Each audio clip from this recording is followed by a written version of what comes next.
যেমন ছিল হযরতে বেলাল, আল্লাহর রসুলের সাহাবী হযরতে বেলাল। সকলেই বেলালের ইতিহাস জানেন। বেলাল ছিল বড় গরীব, বেলাল ছিল উমাইয়ার গোলাম।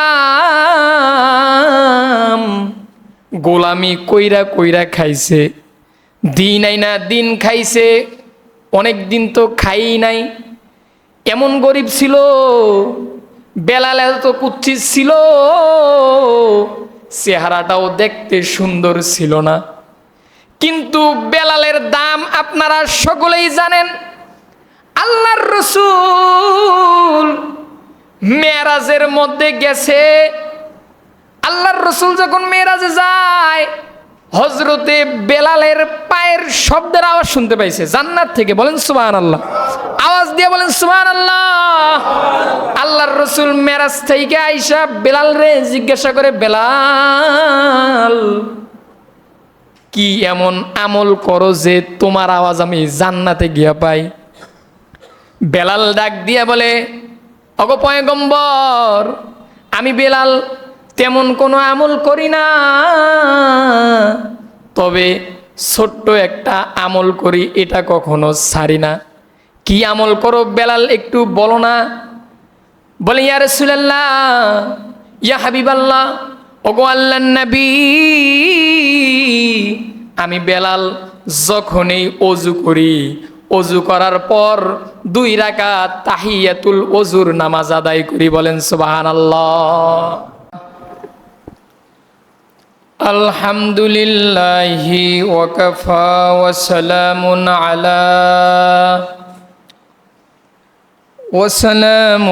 আলা ইবাদিহিল্লাযীনা ইসতাফা। আম্মা বা'দু ফাআউযু বিল্লাহি মিনাশ শাইতানির রাজীম।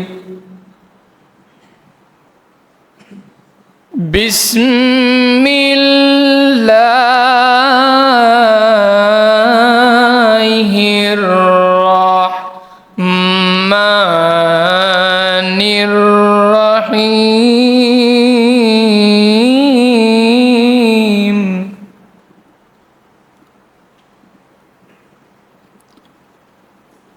ওয়ালাকাদ যারা'না লিজাহান্নামা কাসীরাম মিনাল জিন্নি ওয়াল ইনস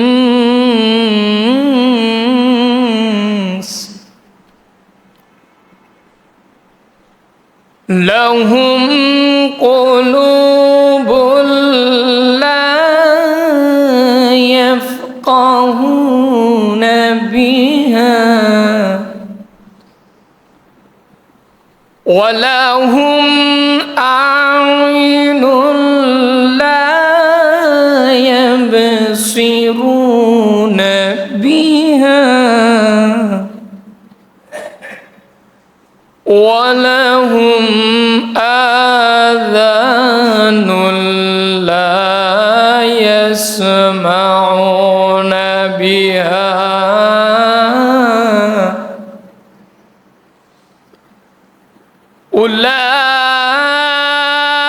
উলাইকা কাল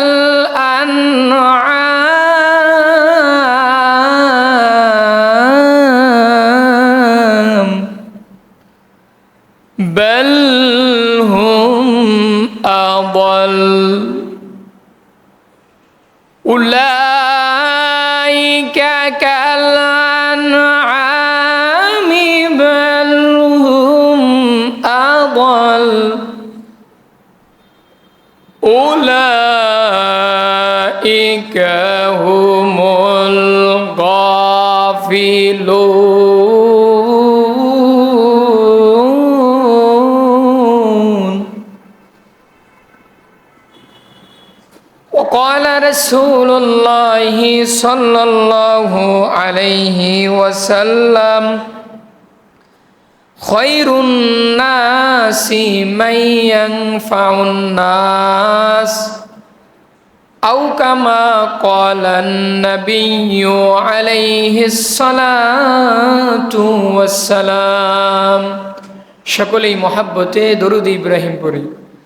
আল্লাহুম্মা সাল্লি আলা মুহাম্মাদিন ওয়া আলা আলি মুহাম্মাদ কামা সাল্লাইতা আলা ইব্রাহিম ওয়া আলা আলি ইব্রাহিম ইন্নাকা হামিদুম মাজিদ। জবান খুলে আল্লাহুম্মা বারিক আলা মুহাম্মাদিন ওয়া আলা আলি মুহাম্মাদ কামা বারাকতা আলা ইব্রাহিম ওয়া আলা আলি ইব্রাহিম ইন্নাকা হামিদুম মাজিদ। বালাগাল উলা বিকামালিহি কাশাফাদ দুজা বিজামালিহি হাসনাত জামিউ খিসালিহি সাল্লু আলাইহি ওয়া আলিহি লা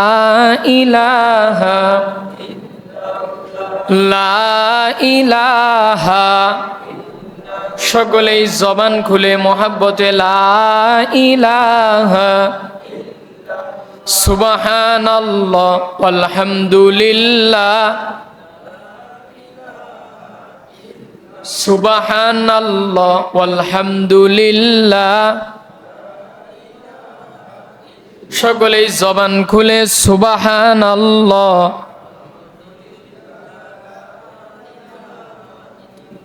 লা ইলাহা ইল্লাল্লাহু মুহাম্মাদুর রাসূলুল্লাহ সাল্লাল্লাহু আলাইহি ওয়াসাল্লাম। আলহামদুলিল্লাহ সুম্মা আলহামদুলিল্লাহ। আল্লাহ সুবহানাহু ওয়া তাআলার আলিশানে দরবারে অসংখ্য শুকরিয়া, যে মহান রব, যে মহান প্রতিপালক, যে মহান মালিক আমাদেরকে বড় দয়া করে, বড় মায়া করে এই ফিতনা ফাসাদের জামানায় কোরআন ও সুন্নাহর ভিত্তিতে সহি তরিকায় আমাকে কিছু কথা বলবার মতো, আপনাদেরকে শুনবার মতো যে মহান রব আমাদেরকে কবুল ও মঞ্জুর করেছেন, নিয়ামতের শুকর আদায় করে একজন মুসলমান হিসাবে ঈমানের আওয়াজকে উঁচু করে এক আওয়াজে উচ্চ কণ্ঠে আমরা সকলেই মালিকের দেওয়া জবান দিয়ে মালিকের শেখানো কালিমাতু শুকরিয়া আদায় করে বলি আলহামদুলিল্লাহ। লক্ষ কোটি দরুদ ও সালাম সৈয়দুল মুরসালিন রহমতুল লিল আলামিন শফিউল মুজনিমিন খাতামুন নবিয়্যিন নবিউল আরব ওয়াল আজম হাবিবে কিবরিয়া আশরাফুল আম্বিয়া সৈয়দুল আম্বিয়া সৈয়দুল মালাইকা নবী মুহাম্মদুর রাসূলুল্লাহ। সকলেই জবান খুলে মোহাব্বতে বলি সাল্লাল্লাহু আলাইহি ওয়াসাল্লাম। সম্মানিত পেয়ারে হাজিরিন, আমরা আজকের যেই জুমাটি অতিবাহিত করতেছি এটা পবিত্র মুহররম মাসের শেষ জুমা। তো আমরা মুহররম মাস অতিবাহিত করেছি, এটা আমরা সকলেই আলোচনা শুনেছি যে 4টি সম্মানিত মাসের মধ্যে এই মুহররম মাসটিও একটি সম্মানিত মাস। কথা বলেন ঠিক কি না? তো সম্মানিত মাস আমাদের মাঝখান থেকে চলে যাচ্ছে, আমাদের কাছ থেকে বিদায় নিয়ে চলে যাচ্ছে। এই সম্মানিত মাসটাকে আমরা কতটুকু সম্মান করতে পারলাম, এর মর্যাদা আমরা কতটুকু দিতে পারলাম, আমরা নিজেরাই জানি। কথা বলেন ঠিক কি না? কারণ আমরা তো সকলেই নিজেদের অন্তরের খবর জানি, ঠিক না? যে আমি কেমন এটা তো নিজেই বুঝি, ঠিক কি না? এটা একমাত্র আল্লাহ বুঝে আর নিজে বুঝে। তাছাড়া কি পৃথিবীর কোনো মানুষ যে কলব অন্তর, এটা কি আর কেউ বুঝতে পারে যে তার অন্তরটা কেমন? এটা কেউ বুঝতে পারে? কেউ এটা বুঝতে পারে না। তো এই পবিত্র মুহররম মাস আমরা শেষ করেছি। এই মুহররম মাস এই মাসকে আমরা কতটুকু সম্মান করতে পেরেছি আমরা নিজেরাও জানি না। তাই আসুন, কে কতটুকু সম্মান করেছি জানি না, আমরা সব মাসকে সম্মান করব এবং ইবাদত, আল্লাহর হুকুম আহকাম বিধানগুলো সহি শুদ্ধভাবে আল্লাহর হুকুম রাসূলের তরিকা অনুযায়ী করার চেষ্টা করব। সকলেই বলেন ইনশাআল্লাহ। ভাইরা আমার, আজকে আমি আপনাদের সামনে পবিত্র কোরআনুল কারীমের সূরা আরাফের 179 নম্বর আয়াতে কারিমা তিলাওয়াত করেছি। এই আয়াতটা বড্ড দামি একটি আয়াত। আয়াতে এমন কিছু গুরুত্বপূর্ণ কথা মহান রব্বুল আলামিন বান্দাবান্দিকে বলেছেন যে বান্দাবান্দির অঙ্গের মধ্যে কিছু কিছু অঙ্গ দিয়েছেন, দেহের মধ্যে কিছু কিছু অঙ্গ দিয়েছেন। আল্লাহ বলেন সব অঙ্গগুলো তোমাকে দিলাম, এই অঙ্গগুলোর ব্যবহার যদি তুমি সঠিকভাবে পালন না করো, তোমার অঙ্গগুলো দেখতে তোমাকে মানুষের মতে দেখা গেলেও আসল রূপে তুমি মানুষ নয়, বরং কি আল্লাহ বলেন ওয়ালাকাদ যারানা লিজাহান্নামা কাসীরাম মিনাল জিন্নি ওয়াল ইনস। আল্লাহ বলেন আমি অধিকাংশ মানুষ সৃষ্টি করেছি, মানুষ এবং জিন, তাদেরকে জাহান্নামে দিব। বলেন নাউজুবিল্লাহ। কেন জাহান্নামে দিবে? লাহুম কুলুবুল লা ইয়াফকাহুনা বিহা, তাদেরকে আমি একটা অন্তর দিয়েছি, কলব দিয়েছি। কি দিয়েছেন আল্লাহ? অন্তর দিয়েছে। এই অন্তর দিয়ে তারা কখনো ভাবে নাই যে আরে আমি কাজটা কি করতেছি। এই যে কলব নামের একটা অঙ্গ দিয়েছেন, এটা দিয়ে আপনি আমি কখনো ভাবি নাই। আল্লাহ বলেন ওয়ালাহুম আইনুল লা ইউবসিরুনা বিহা, আমি তাদেরকে চক্ষু দিয়েছি, এই চক্ষু দ্বারা তারা কোনটা ভালো কোনটা মন্দ এটা দেখে নাই। তারা মন্দটাকে দেখছে, ভালোটাকে দেখে নাই। চোখ আমি আল্লাহ কেন দিয়েছি? ভালো জিনিস দেখার জন্য দিয়েছি। তারা এই চোখ দিয়া ভালো জিনিস দেখে নাই, তারা মন্দ জিনিস দেখেছে। ওয়ালাহুম আযানুল লা ইয়াসমাউনা বিহা, আল্লাহ বলতেছেন আমি আল্লাহ তাদেরকে কান দিয়েছি। কি দিয়েছি? আমাদেরকে কান দিয়েছেন না আল্লাহ? আল্লাহ বলতেছেন তাদেরকে আমি দুইটা কান দিয়েছি। কান দিয়ে তারা কখনো ভালো জিনিস শুনে নাই, কোরআন শুনে নাই, ভালো কথা শুনে নাই, সত্য কথা শুনে নাই, হক কথা শুনে নাই। কি শুনছে তারা? কান দ্বারা কানের অপব্যবহার করেছে। আল্লাহ বলেন এই যে মানুষগুলোর অঙ্গগুলো দেখতেও মানুষের মতো দেখা যায়। আল্লাহ বলে উলাইকা কাল আনআমে বালহুম আদল, এরা চতুষ্পদ জন্তুর মতো। এরপর আল্লাহ বলেন বালহুম আদল উলাইকা হুমুল গাফিলুন, চতুষ্পদ জন্তুর চেয়েও এরা খারাপ। বলেন নাউজুবিল্লাহ। কি বুঝলেন? সূরা আরাফের 179 নম্বর আয়াত, ওয়ালাকাদ যারানা লিজাহান্নামা কাসীরাম মিনাল জিন্নি ওয়াল ইনসি লাহুম কুলুবুল লা ইয়াফকাহুনা বিহা ওয়ালাহুম আ'য়ুনুল লা ইবসিরুনা বিহা ওয়ালাহুম আযানুল লা ইয়াসমাউনা বিহা উলাইকা কাল আনআমে বালহুম আদল উলাইকা হুমুল গাফিলুন। বলেন আল্লাহু আকবার। ভাইরা আমার, তো এই যে আয়াত, এটার থেকে আজকে কি আলোচনা করব? একটা মানুষ কিভাবে ভালো মানুষ হতে পারে, কি কি গুণগুলো থাকলে মানুষটা একটা ভালো মানুষ হতে পারে। অনেক গুণ আছে, সব গুণ বলার সময় নাই। কিছু কয়েকটা গুণের কথা যদি একটা পারি, একটা গুণের কথাই বলবো। মানতে পারবেন তো ইনশাআল্লাহ? যেই গুণটার কথা বলবো আজকে, আমি যেই গুণটা নিয়ে আপনাদের সামনে আলোচনা করব, যে একে অপরের কল্যাণকামী হওয়া। বুঝছেন আমার কথা? খায়ের খা, অর্থাৎ কল্যাণকামী হওয়া। আমি এক ভাই আরেক ভাইয়ের কল্যাণকামী হওয়া, অকল্যাণকামী না হওয়া। বুঝছেন আমার কথা? সকলেই বলেন তো, এক ভাই আরেক ভাইয়ের কি?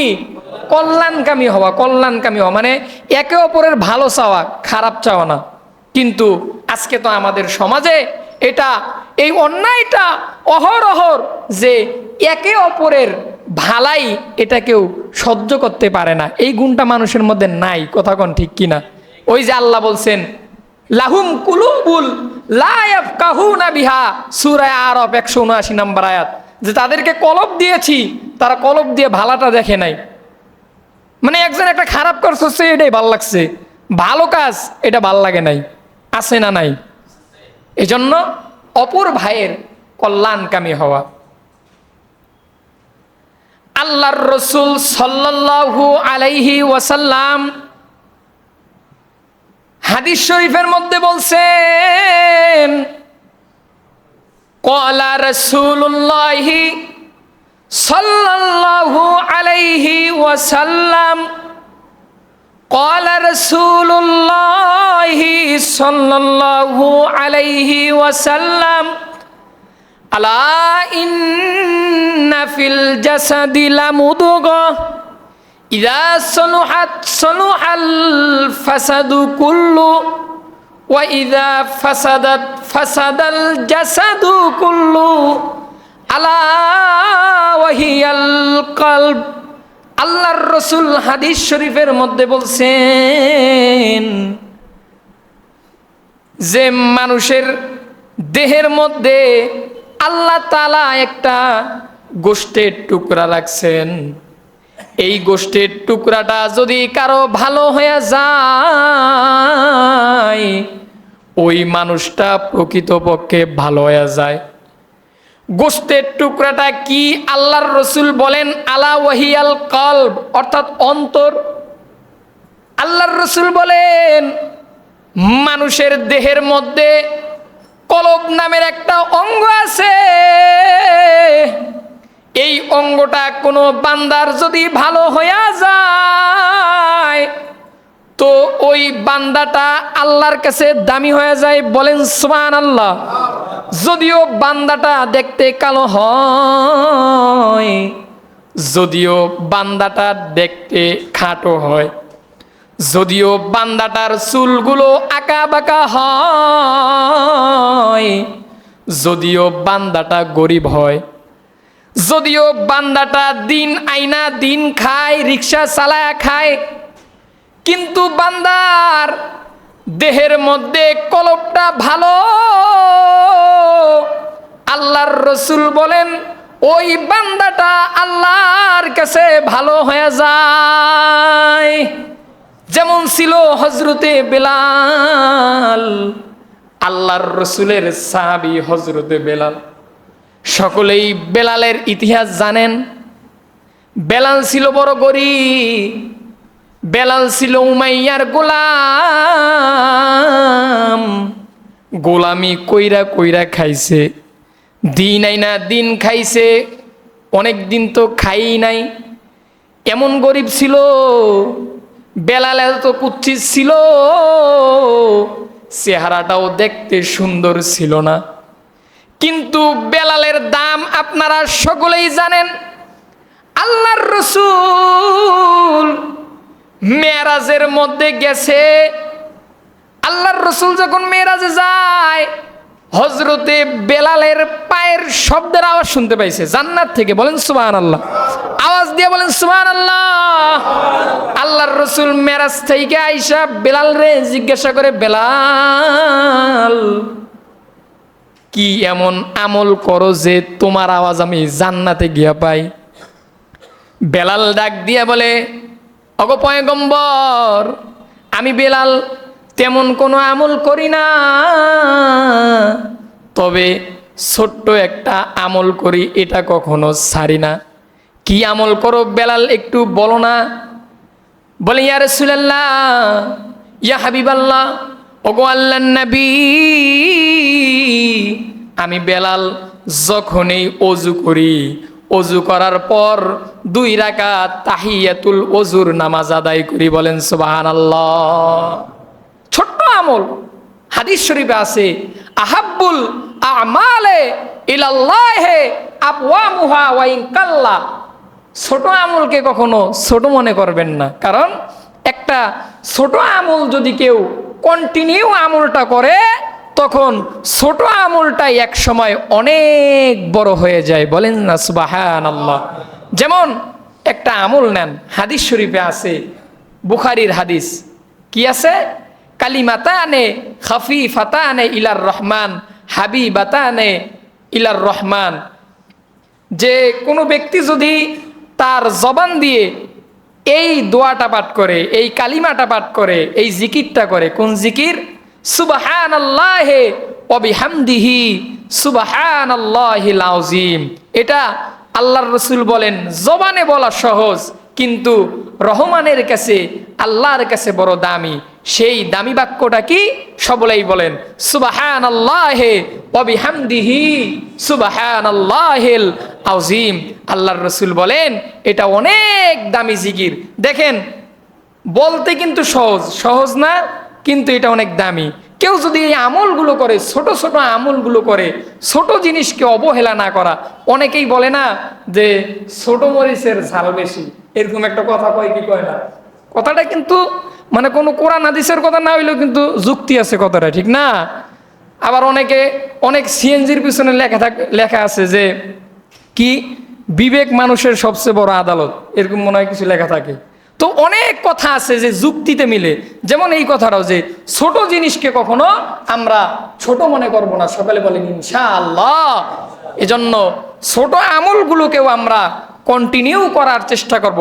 আপনি যে কোনো একটা আমল করেন, কিন্তু কন্টিনিউ করেন, নিয়ত করেন যে ইয়া আল্লাহ, আমি যতদিন বেঁচে থাকবো, এই যে আমলটা দেখা যায় ছোট, কিন্তু আল্লাহ আমি তো আল্লাহর রসুলের হাদিস জানি, কোনো আমলকে ছোট মনে করা যাবে না। ওগো আল্লাহ, আজকের থেকে আমি নিয়ত করতেছি এই যে ছোট আমলটা